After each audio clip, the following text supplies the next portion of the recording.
Seuls que 3 mois nous séparent de la tenue de la 13e conférence des gouverneurs dans la province du Kwilu sur décision du chef de l'État, Félix-Antoine Tshisekedi Tshilombo. Après de 100 jours seulement, qu'est-ce qui est fait au Kwilu? Qu'est-ce qui reste à faire? Pour en parler, nous recevons M. Sylvain Delmambo, député national honoraire de la circonscription électorale de Bagata, un ancien cadre de la société civile et aussi enseignant au niveau supérieur, à qui nous disons bonjour. Bonjour, bonjour monsieur le journaliste. Alors, M. Sylvain, le président de la République a annoncé la tenue de la 13e conférence de gouverneurs ici au Kwilu. Comment avez-vous accueilli cette nouvelle? Bien, d'abord, je vous remercie d'être venu chez nous pour venir recueillir quelques opinions sur des questions qui intéressent l'ensemble de notre population, non seulement du Kwilu, mais de l'ensemble du Grand Bandundu et du Congo tout entier.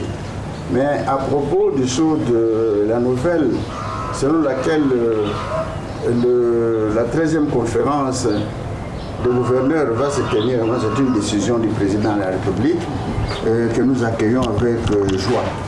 Mais en accueillant ça, je dois vous dire sincèrement que j'ai eu 2 éléments que j'ai sentis en moi. D'abord, une extrême joie, parce que à cette occasion-là, la ville de Bandundu, qui est le chef-lieu de la province du Kwilu, va accueillir la République, va abriter la République pendant, je crois, 4 à 5 jours. Puis le président de la République sera ici, et toutes les institutions, les ministres et tout le monde, on sera ici à Bandundu. Et c'est un sentiment de joie pour nous, pour pouvoir les accueillir. Et là, je dois dire vraiment, alors les bras sont ouverts pour que les gens, selon l'hospitalité de la ville de Bandundu, la population de la ville de Bandundu, du Grand Kwilu, eh bien, va accueillir l'ensemble de 26 gouverneurs, mais sans doute ils seront accompagnés des services spéciaux, notamment les services de sécurité et même certains ministres qui vont venir, peut-être comme personnes et ressources, selon le programme qu'ils auront, le point qu'ils auront inscrit au programme. Il y a les présidents aussi, les présidents des assemblées provinciales de 26 provinces qui devront nécessairement venir. Et surtout, les services de la présidence. Le président sera ici. Et sans doute, quand le président se déplace, c'est la République qui se déplace. La République démocratique du Congo sera à Bandundu pendant 4-5 jours, comme je disais tout à l'heure. Ça, c'est le premier sentiment de joie. Le deuxième sentiment, c'est un peu une inquiétude dans ce sens que, vous voyez, quand vous recevez des grands hôtes qui doivent venir chez vous, pas de sentiments de choses, mais un peu d'inquiétude. Un peu d'inquiétude, puisqu'il faut s'apprêter, il faut faire cela. D'autant plus que il ne faut pas que l'on laisse cette responsabilité à la seule autorité provinciale. C'est vraiment toute la population qui doit s'impliquer pour que les choses puissent bien se passer. C'est ça les 2 sentiments, les 2 éléments que je sens en moi, mais ce n'est pas pour dire que c'est une difficulté. C'est une simple inquiétude et avec courage, nous allons faire face à tout ça. Alors, d'après vous, tenir cette conférence ici au Kwilu, ça aura quel impact sur le plan du développement? Mais l'impact se trouve justement dans la décision de faire ça à tour de rôle, d'une façon rotative à travers les différentes provinces. Vous savez que les provinces, c'est la base de la politique de notre pays. La territoriale, d'une façon générale. C'est la territoriale qui gère les populations, c'est la territoriale qui gère les problèmes de la nation, c'est la territoriale qui peut faire un répertoire même des différentes difficultés. Donc du point de vue général, pour avoir été dans plusieurs provinces maintenant, les gouverneurs vont se rendre compte que les provinces ne sont pas gérées de la même manière, que les provinces se trouvent dans le même état naturel que les autres. Même sur le plan culturel et le plan économique, les provinces sont différentes les unes vis-à-vis des autres. Alors, après leur expérience, pour avoir été dans plusieurs autres provinces, et en commençant par leur propre province, ils vont venir vivre la réalité de Bandundu. Et moi, je crois que c'est ça qui a été l'objet de cette décision, de la rotation de cette conférence qui doit aller d'une province à une autre, jusqu'à atteindre 26 provinces. Voilà, dernièrement, ils étaient à Kolwezi pour Lualaba. Avant ça, ils étaient à l'Équateur, à Mandaka. Mais cette fois-ci, ça sera l'expérience de Bandundu. L'impact sera grand, dans ce sens que on aura eux qui viennent. Ils viennent avec leurs yeux, évidemment, avec leur cœur. Les yeux verront et les cœurs pourront peut-être décider, voir et apprécier les choses. Mais en même temps, ils vont vivre réellement la situation de Bandundu. C'est très important ça pour l'autorité de la territoriale. Et le président de la République étant le premier territorial d'une façon générale. Et les autres gouverneurs vont venir vivre cette réalité-là. Et l'impact pourra être suffisant. Parce qu'en fait, les problèmes du Bandundu, au-delà des problèmes généraux, mais nous avons des problèmes spécifiques du Bandundu ici. Comme maintenant, voilà, nous sommes enclavés, il y a le problème de courant qui n'est pas très bon, n'est pas totalement réglé, les problèmes d'eau, et les problèmes culturels et beaucoup de problèmes économiques. Les problèmes des transports, voilà, nous sommes enclavés sur Bandundu. Nous n'avons pas de route. Aujourd'hui, là, il n'y a que l'avion. Et quel avion encore? Nous avons des petits porteurs. On ne peut pas faire une bonne traction des choses, des grands lots de marchandises vers Bandundu. C'est difficile puisque la route ne marche pas. En mauvais état. Et puis aujourd'hui, du point de vue sécuritaire aussi, ça ne rassure pas. Le problème de la route 17, RN 17, ne marche pas. Donc tous ces sont des problèmes spécifiques et il y en aura bien d'autres. Le président de la République va venir vivre ça. Les autres territoriaux, les ministres qui accompagneront cette conférence viendront vivre ça ici sur place. Donc l'impact sera certainement grand. Mais il y aura des choses aussi, des révélations qu'ils vont vivre ici, notamment l'hospitalité de la population de Bandundu du Kouilou, qui se trouve ici, et l'hospitalité de cette ville, qui est spécifiquement une ville accueillante depuis sa création. On viendra vivre des réalités ici sur place. Vous allez voir, il y a des avenues dont le nom se trouve être le nom des gens de très loin, les gens de l'Équateur, les gens de la province orientale, et même nos communes ici. Au chef-lieu ici, il y a des communes, par exemple, d'Issassi. D'Issassi, ce n'est pas un nom de Bandundu, c'est de quelqu'un qui était ici, venu de la province orientale. Bassoko même, voilà, Bassoko, il y a une deuxième commune, Bassoko. Vous voyez donc, c'est le nom de quelqu'un d'ailleurs qu'on a pu accepter ici, parce que celui-là était ici et il a vécu avec les autres, en souvenir de tout ce de vie communautaire. Voilà, comme c'est demandé pour l'unité nationale, la solidarité et tout, les noms là sont restés. Et ça va marquer. Il y a des gens qui vont venir, ils vont voir ça, ils vont entendre et ils vont écouter. Alors, vous l'avez dit dans votre mot, lorsque le président de la République se déplace, c'est toute une république qui se déplace. Alors, votre province du Kouilou a cette capacité d'accueil, puisque derrière lui, il y aura toute une foule de gens qui vont s'ensuivre. Oui, mais évidemment. Et d'abord, voilà, justement, en inscrivant la conférence, ça se trouve dans le contexte de la territoriale. Vous voyez, un territorial, pendant qu'il est territorial, il passe le plus de son temps dans les itinérances. Pour aller voir les populations, les problèmes que les populations vivent au niveau de la base.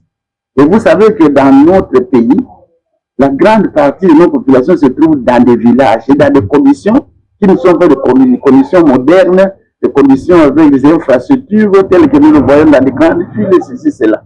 Bandundu était un village, un centre extra-coutumier, mais quelques temps après, voilà, c'est devenu une ville. Mais effectivement, Bandundu maintenant a la peau d'une ville et ça évolue en tant que ville. Et aujourd'hui, à l'annonce de cette nouvelle, il est tout à fait vrai. Et on ne peut pas dire qu'on est prêt à 100%, mais on s'y apprête.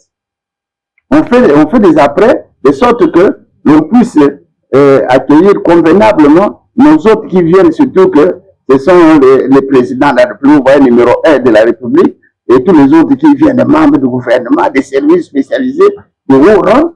Eh bien, on est en train de s'apprêter pour que l'on puisse leur offrir de bonnes conditions de travail. Mais ici, il faut ajouter aussi que, comme Kinshasa, il n'y a pas une ville qui peut dire à 100% l'État est prêt à accueillir. Non.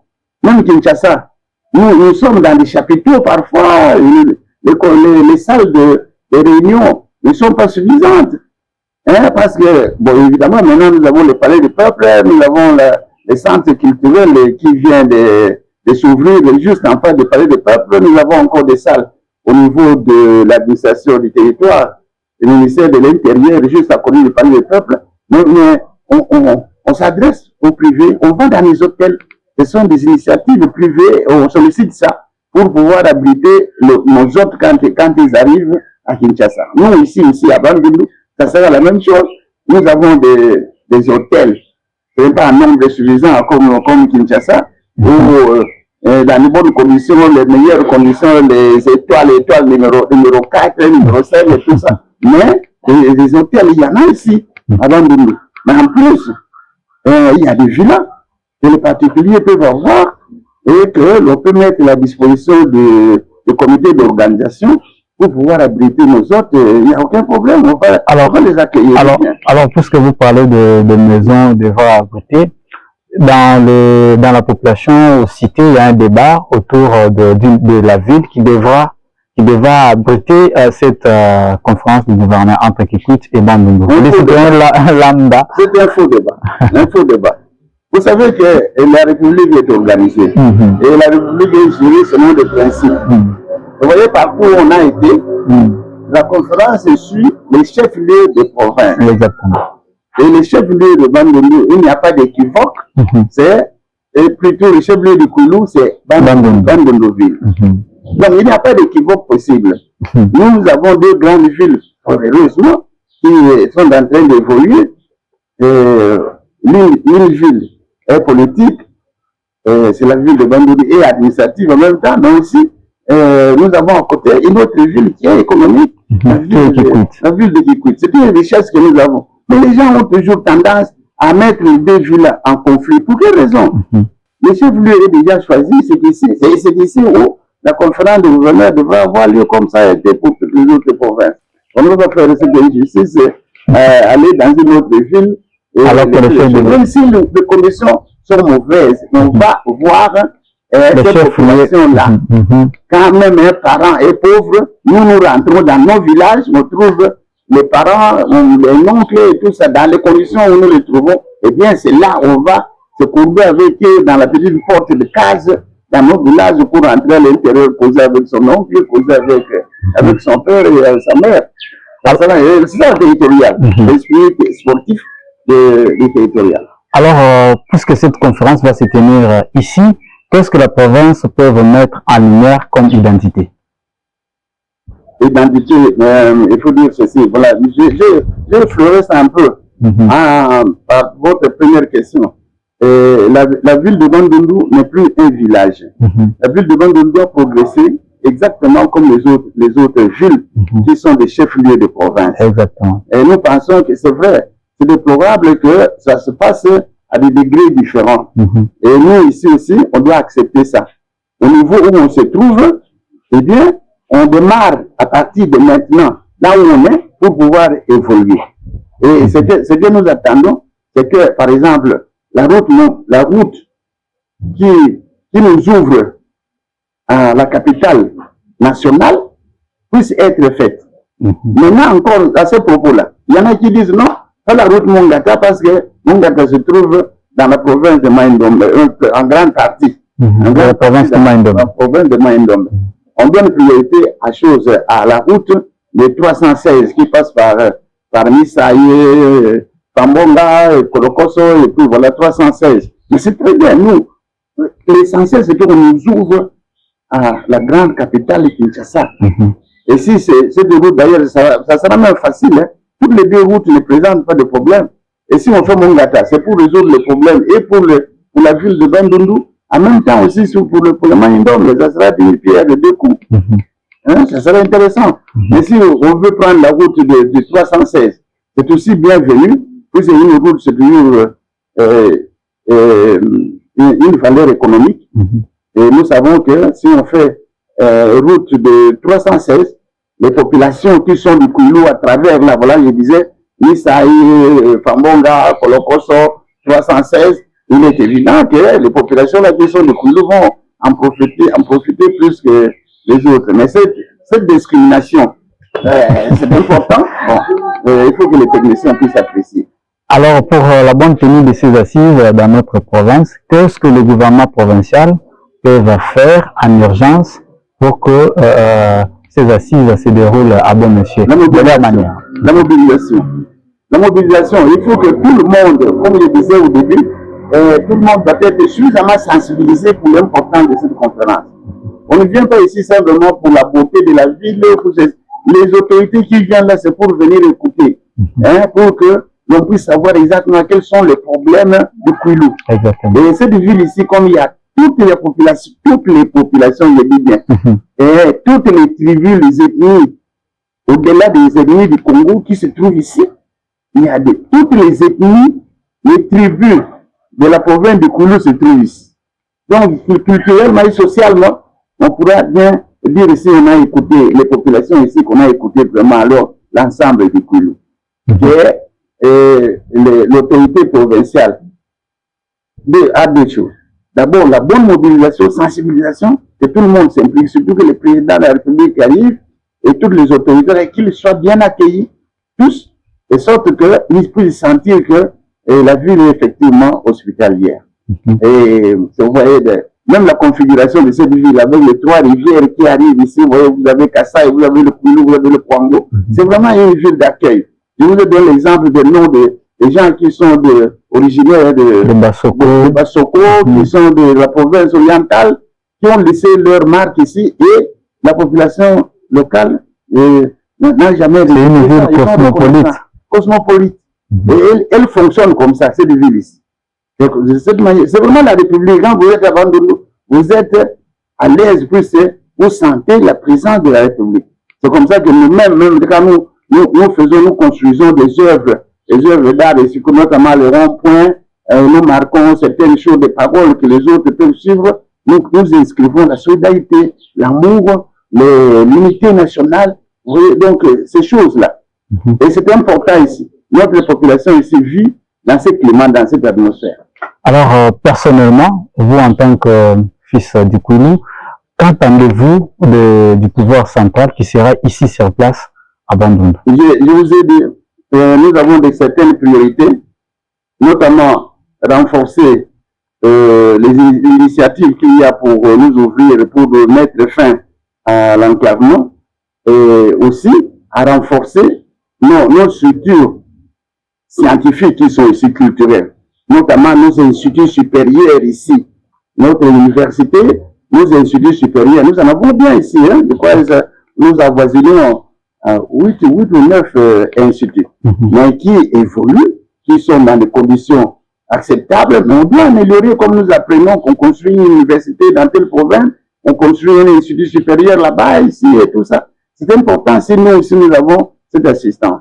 Alors aussi il faut savoir que la ville de Bandundu, c'est parmi les jeunes, bon, nous avons les plus jeunes que nous connaissons, qu'on peut dénombrer dans le pays, mais la ville de Bandundu, c'est une ville qui est jeune. On doit la bâtir. Alors il faut apporter aussi des moyens suffisants aux autorités qui gèrent la province du Kouilou, qui gèrent nos entités, que ce soit au niveau urbain ou au niveau territorial à la base. Monsieur Sylvain Demambo, vous êtes le précurseur de la société civile, pour ne pas dire celui qui a mené la société civile ici au Kouilou. En voyant la société civile actuelle, vous êtes content de laisser un héritage ou un ordre à suivre? Est-ce que vous êtes fier des actions de la société civile actuelle? C'est-à-dire qu'en voyant l'histoire, vous voyez, vous dites bien que nous sommes parmi les pionniers. Oui, effectivement, pionniers, parce que nous étions ici premier président de la société civile au niveau provincial du Grand Bandundu, avec nos trois provinces aujourd'hui qui sont dans le démembrement. Alors, quand nous faisons la différence, il y a un moment où l'administration, mais la population elle-même, dans son ensemble, la population civile, dans son ensemble, n'était gérée, n'était canalisée, n'était orientée vers aucun objectif. Et quand nous sommes venus, vite, nous avons fait l'éveil, et c'est ce que nous sommes en train de vivre maintenant. Malheureusement, ou heureusement, nous étions pris pour aller à la conférence nationale, gouvernement central. Ça nous a pris le temps que ça nous a pris, et dernièrement encore à l'Assemblée. Un parcours géant. Alors, maintenant, là, nous sommes en train de vivre la réalité qui est que cette structure n'existe même pas dans la ville de Bandundu, ou à la tête de notre province. Et c'est ça l'effort que nous sommes en train de faire pour que nous puissions reprendre toutes ces structures-là, parce que ça ne peut pas, c'est indispensable. C'est le contrepartie du pouvoir, et nous devons nécessairement avoir une structure qui gère l'ensemble de cette population-là. Et c'est par stratégie, vous voyez, nous avons, pour faire partie de la société, il faut appartenir à une association. Alors nous, vous voyez, donc nous sommes maintenant dans l'association, nous avons été le scoutisme. Oui. Vous êtes élu dans le Grand Bandundu. Dans le Grand Bandundu, comme président du comité provincial du Grand Bandundu. Donc, par le fait même, on nous investit pour la société civile. Et ça, nous n'allons pas laisser plus en fait. Nous-mêmes, quand nous avons été faire la politique, membres du gouvernement central et tout ça, c'est parce que nous sommes partis de la société civile. Notre émanation, nous appartenons à la société civile. Maintenant que nous ne sommes plus au gouvernement, aux affaires, écoutez, nous rentrons dans notre statut de départ, c'est-à-dire membre de la société civile. Et ce que nous sommes en train de faire maintenant, avec cette insertion, en entrant dans l'association à la tête de l'association des scouts mondiaux. Et là, eh bien, avec toute la population, nous allons bien fonctionner pour que le contrepoids du pouvoir puisse effectivement fonctionner. C'est un collaborateur, c'est un service qui collabore avec le pouvoir pour le bien-être de la population. Et nous devons le faire sans qu'il puisse y avoir un complexe quelconque et en toute indépendance. Voilà. Alors, vous avez suivi la conférence de paix qui s'est tenue en Afrique du Sud. Le gouvernement de la République du Congo était partie prenante. Quelle peut être votre analyse?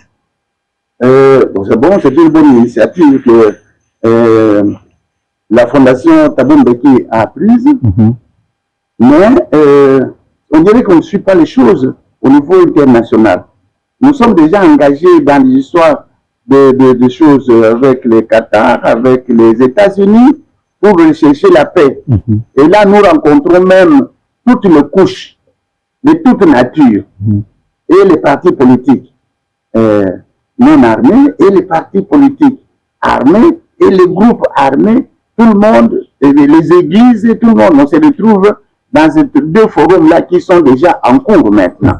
Moi, je pensais que la communauté africaine, comme la communauté internationale, devra avoir le sentiment de pouvoir nous accompagner dans ces deux initiatives-là, de sorte que nous puissions déboucher sur une solution. Mais ne pas encore nous distraire à aller créer d'autres forums qui risquent de nous éparpiller du point de vue de notre pensée. Alors, de cette manière-là que, comme vous l'avez appris, le gouvernement a dit non à cela, mais il faut saluer. L'initiative est bonne, mais il faut les orienter, dire, écoutez, mettez-vous en contact avec ceux qui sont aux États-Unis, qui vont avec les États-Unis, avec Trump, avec le Qatar. Oui, et ceux qui vont avec le Qatar. À ce moment-là, c'est pour aller enrichir, mais ne pas prendre des initiatives. Nous sommes finalement un État souverain.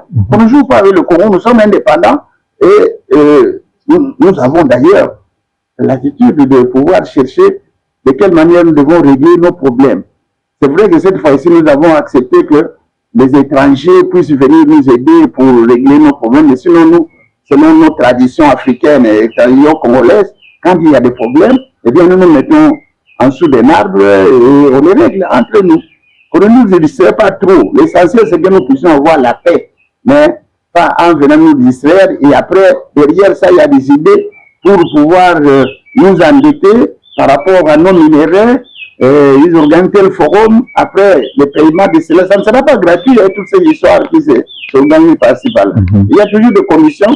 Surtout si on ne peut pas payer aujourd'hui en minéraux, ils vont nous demander de donner des carrés miniers en contrepartie et tout ça. Il y a toujours des petites idées là de pouvoir nous exploiter. Alors, que dites-vous de l'initiative de la CENCO et l'ECC sur le dialogue national? Très bonne idée. Vraiment, sincèrement, très bonne idée. Et surtout que maintenant, le président de la République, fort heureusement aussi, a accepté que ce soit collégial, que la CENCO et l'ECC ne puissent pas marcher seuls, mais que l'on puisse associer tout le monde. D'abord dans l'ensemble des églises, que toutes les églises puissent parler le même langage, qu'ils pénètrent le projet là de cette conférence. Alors en plus, maintenant, dès que les églises, là le problème est déjà résolu. Les églises aujourd'hui sont déjà ensemble, ils ont déjà les textes communs et ils sont en train de pénétrer ça. Mais en même temps aussi, à ce moment, l'ensemble de la population du Congo sera pour ce projet-là et je crois que ça pourra donner de bons fruits. Merci beaucoup, M. Sylvain Delmando. C'est par ces mots que nous clôturons cette émission. C'est vraiment à vous remercier. Merci. En tout cas, bienvenue pour la conférence des gouverneurs et je suis très certain que ceux qui viendront prendre part à ça vont rentrer avec une idée exacte de la problématique du Congo pour son développement. Très bien. Blondie Ndongo était derrière nos diverses caméras. Jonathan Messa a coordonné cette émission sous la supervision de Giovanni Mandefo. Au revoir et à la prochaine.